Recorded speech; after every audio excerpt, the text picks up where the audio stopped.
Hola, ¿cómo estás? Bienvenido al búnker de Majo Miaja. Yo soy Majo y el día de hoy veremos el capítulo número 6 de la serie Civilizaciones Antiguas. En esta ocasión, Grecia.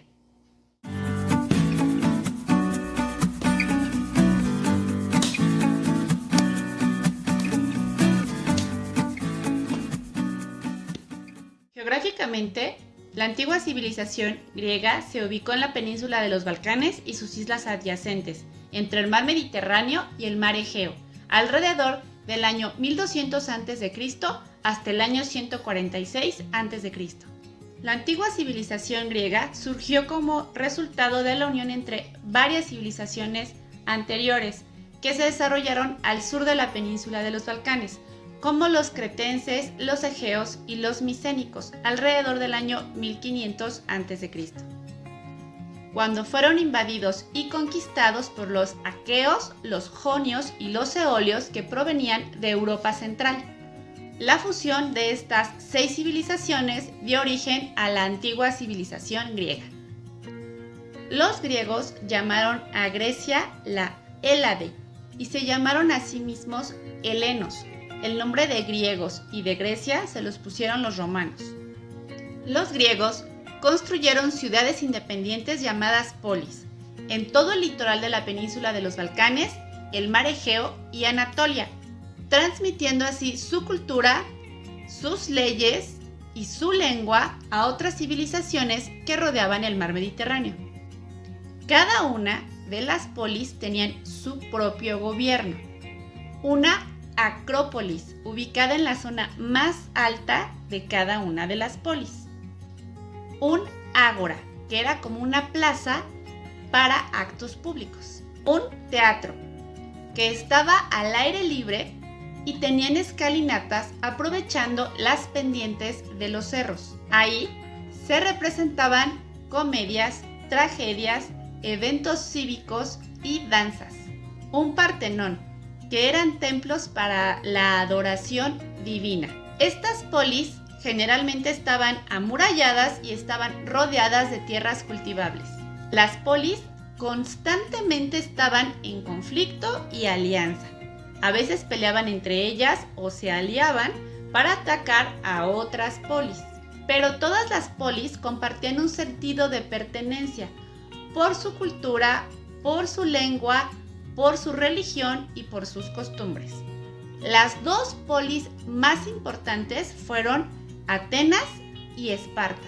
El nombre de Atenas es en honor a la diosa Atenea, hija de Zeus. En Esparta se vivía bajo una disciplina militar, de la que sus habitantes eran parte desde muy pequeños y era su obligación pertenecer al ejército desde los 20 años hasta los 60 años. Mientras que en Atenas tenían actividades políticas, culturales y religiosas y además vivían bajo un sistema democrático. Así es, la democracia la inventaron los griegos y significa el poder del pueblo. Ellos creían que los ciudadanos eran capaces de elegir a sus representantes y de además ser elegidos como representantes del pueblo. Este sistema democrático subsiste hasta la actualidad. Para poder participar de la democracia en Grecia, debías de ser ciudadano. Y para poder ser ciudadano tenías que ser un hombre libre, nacido en cualquiera de las polis.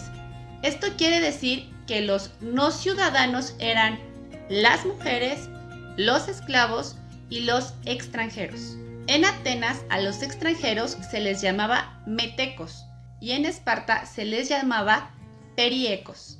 ¿Y quiénes eran los esclavos?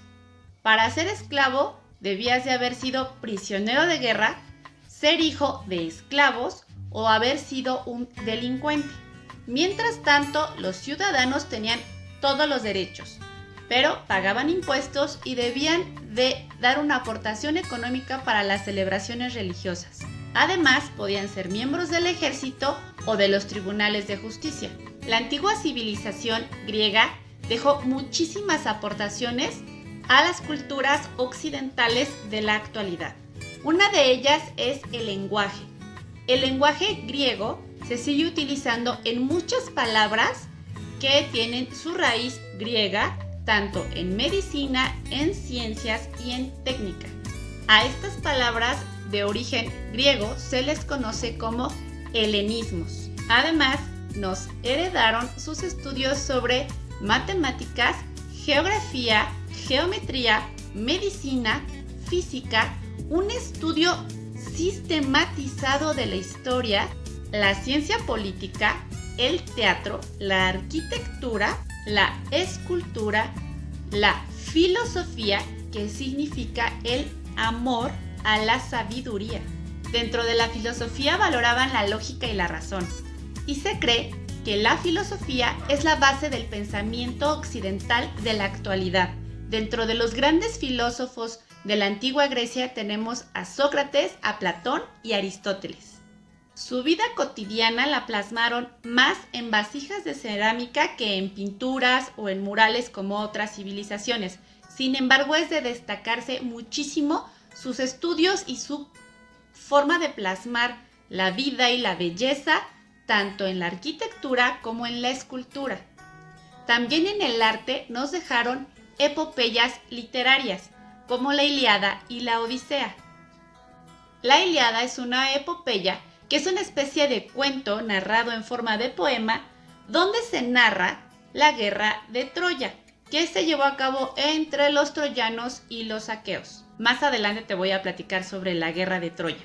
También, como obras literarias muy importantes del mismo autor, que es Homero, también te hablaré de él en unos momentitos, es la Odisea. La Odisea narra todas las aventuras de Odiseo o Ulises, conocido así por los romanos, cuando termina la guerra de Troya y él trata de regresar a su casa, de cómo luchó con monstruos y cómo le hizo para recuperar a su esposa. Se tiene la creencia que estos dos libros forman parte de una gran serie, pero que en nuestros días solamente sobrevivieron esos dos.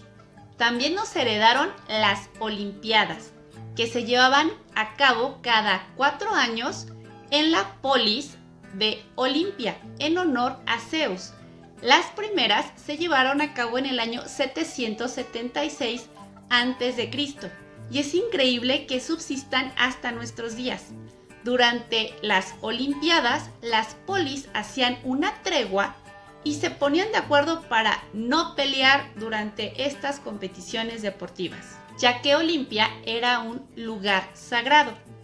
Estas competencias estaban basadas en actividades de guerra. Para competir, debías de ser un ciudadano de alguna de las polis, y las principales competencias se llamaban pentatlón. Eran 5: lanzamiento de disco, lanzamiento de jabalina, lucha, carreras y salto. El premio que obtenían los ganadores era una corona de olivo, y ellos creían que esta corona representaba la gloria del Olimpo. En algunos libros se dice también que los ganadores tenían la creencia de que las coronas de olivo eran hechas por los mismísimos dioses del Olimpo. Además, los ganadores de las Olimpiadas obtenían un reconocimiento especial a sus polis de origen. Podían vivir el resto de sus vidas a costa del gobierno, y los poetas escribían canciones sobre sus hazañas y las iban cantando por todas las polis griegas, haciéndolos así muy famosos. Entre sus actividades económicas más importantes destacaba el comercio de aceite, de lana, de vino y de esclavos. Y para llevarlo a cabo inventaron su propio dinero. Fueron grandes navegantes, tenían barcos de triple remo, que eran muchísimo más rápidos que los de los fenicios, y además fueron grandes guerreros. El oráculo de Delfos estaba dedicado al dios Apolo. En él se hacía una pregunta a los dioses, que era interpretada por una pitonisa, quien empezaba a hablar palabras que no tenían sentido. Estas palabras eran interpretadas por un sacerdote en forma de proverbios, y de estos proverbios se obtenía una predicción para el futuro. Se cree que el oráculo nunca fallaba. y mucha gente viajaba desde muy lejos a visitar el oráculo para que les hiciera predicciones. Y basados en esas predicciones muchas veces se llevaban a cabo o no actos de guerra o de conquista. Las guerras de la antigua Grecia más importantes fueron la Primera y la Segunda Guerra Médica, la Guerra del Peloponeso y la Guerra de Troya. La Primera Guerra Médica fue entre varias polis de Grecia que se unieron para correr a los persas que los estaban invadiendo, encabezados por el rey Darío I. Ganaron los griegos. La Segunda Guerra Médica se dio en el año 480 a.C. entre Esparta y Atenas unidos contra los persas de nuevo, pero ahora contra el hijo de Darío I, que era el rey Jerjes I. Una batalla muy importante que se dio en esta Segunda Guerra Médica fue la del desfiladero de las Termópilas, que se llevó a cabo entre 300 soldados espartanos encabezados por el rey Leónidas contra miles de persas. En ella se basa la película de 300. Esta guerra la ganaron los griegos, y aunque en esta batalla murieron todos los espartanos, se cree que fue determinante para que Grecia lograra su victoria. Otra guerra importante fue la Guerra del Peloponeso. En esta ocasión fue entre los espartanos contra los atenienses. Pierde Atenas y gana Esparta. De esta forma, los espartanos consolidaron su supremacía sobre las demás polis griegas. Otra guerra muy importante y muy famosa fue la Guerra de Troya, que como ya te dije está narrada en el libro La Ilíada del autor Homero.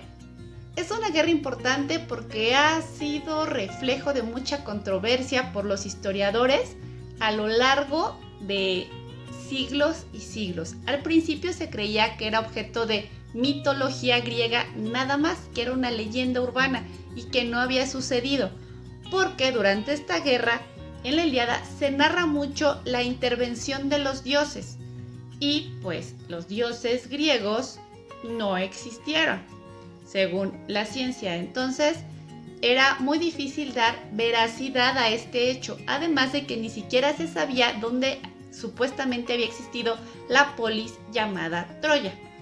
Te cuento de qué trata. Primero que nada, hay controversia sobre cuándo se dio esta guerra, pero Heródoto, que era un buen y reconocido historiador, la fechó en el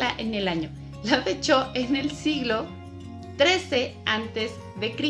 La guerra se da porque el príncipe troyano París secuestra a la esposa de el rey Menelao de Esparta, que se llamaba Helena, y se cuenta que era una mujer muy hermosa. El problema es que pues estaba casada. Esta guerra duró 10 años y participaron miles de guerreros troyanos y espartanos. Como te dije, también participaron dioses y héroes, entre ellos Aquiles. Aquiles mata a Héctor, que es hermano de París, porque Héctor mató a su mejor amigo, que se llamaba Patroclo. Se consolida el triunfo de los espartanos porque a Ulises, o también reconocido como Odiseo, que es uno de los personajes principales de la Ilíada, pero el principal personaje de la Odisea, que lleva su nombre, a Odiseo se le ocurre construir un caballo gigante de madera y ponerlo en la entrada de la ciudad de Troya, y todos los miembros del ejército espartano se meten al caballo, lo dejan en la noche, abren las puertas de la ciudad, meten el caballo, los troyanos, creyendo que es un regalo, un obsequio, cierran las puertas y cuando menos se lo esperan salen los guerreros y toman la ciudad desde el centro, acaban con todos y la incendian. En ese momento se supone que desaparece Troya. Por siglos se creyó que esta narración era una leyenda, hasta que en el siglo XVIII Heinrich Schliemann encuentra los restos arqueológicos de Troya en el territorio de Hisarlik, actual Turquía, demostrando así que la Ilíada describía una escena histórica y no una leyenda urbana. Claro, con sus reservas por el hecho de la participación de dioses y héroes griegos. Pero no solamente encontró Troya, encontró 10 Troyas, encontró 10 restos de 10 ciudades superpuestas una sobre otra. La más antigua de estas Troyas que encontró data del periodo neolítico y la más reciente de la caída aproximada del Imperio Bizantino. Fue hasta 1988 que las excavaciones encontraron el resto de la ciudad amurallada, confirmando así la existencia de la antigua ciudad de Troya. Ahora bien, del autor de la Ilíada y la Odisea y de los demás libros que se cree que existieron y de los cuales ya no queda vestigio, Homero. Hay muy variada información de quién se cree que fue Homero, pero no hay realmente un sustento científico verificable que demuestre que realmente Homero existió. Hay versiones que dicen que era un aedo y que era ciego. Otra versión dice que era un rehén traído desde Babilonia. Otra más dice que era un poeta y un cantor que venía de Chipre. La última versión dice que Homero no fue una persona, sino que eran narraciones de los homéridas, que eran los prisioneros de guerra, que iban transmitiendo oralmente a sus hijos lo que habían visto en sus batallas. Sin embargo, su origen real hasta nuestros días sigue siendo desconocido. No sabemos si era realmente una tradición oral o si realmente fue una persona. Y si fue una persona, no se sabe ni de dónde provenía, ni a qué se dedicaba, y ni siquiera se sabe si realmente era ciego. Hacia el año 330 a.C., Alejandro Magno, que era de origen macedonio, hijo del rey Filipo II, conquistó todas las polis griegas. Le llamaron Alejandro Magno, que significa el más grande, y se creía que era descendiente directo de Aquiles. Al conquistar todas las polis griegas, se empezó a adueñar de casi todas las civilizaciones antiguas. Conquistó Egipto, Asia Menor, Persia, Babilonia y llegó hasta la India. Alejandro se veía siempre muy atraído por la cultura y las tradiciones y los conocimientos de los lugares que conquistaba. Así que cuando llegaba, en vez de destruirlos, los adoptaba y empezaba a propagar esas ideas por todo el imperio griego que estaba formando, lo que propició que todos los pueblos conquistados por él tuvieran una gran influencia cultural de todos. En el norte de Egipto fundó la ciudad de Alejandría. La llamó así en honor a él mismo. Y fue una de las ciudades más prósperas y cultas del antiguo imperio griego. En ella se encontraba la biblioteca más grande del mundo antiguo. Lamentablemente fue destruida en un incendio y no se sabe cuánto o cuál es todo el conocimiento que se pudo haber perdido derivado de ese lamentable accidente. A partir del año 200 a.C., el Imperio Romano empezó a conquistar todas las polis griegas, absorbiendo así toda su cultura. Su religión era politeísta y tenían un panteón conformado por 12 dioses que vivían en el Olimpo, entendiendo la palabra panteón como un conjunto de dioses que forman toda la cultura de una religión politeísta. A estos dioses se les llamaba los dioses olímpicos porque vivían en el monte del Olimpo. Eran inmortales y de ellos dependía todo el destino de la raza humana.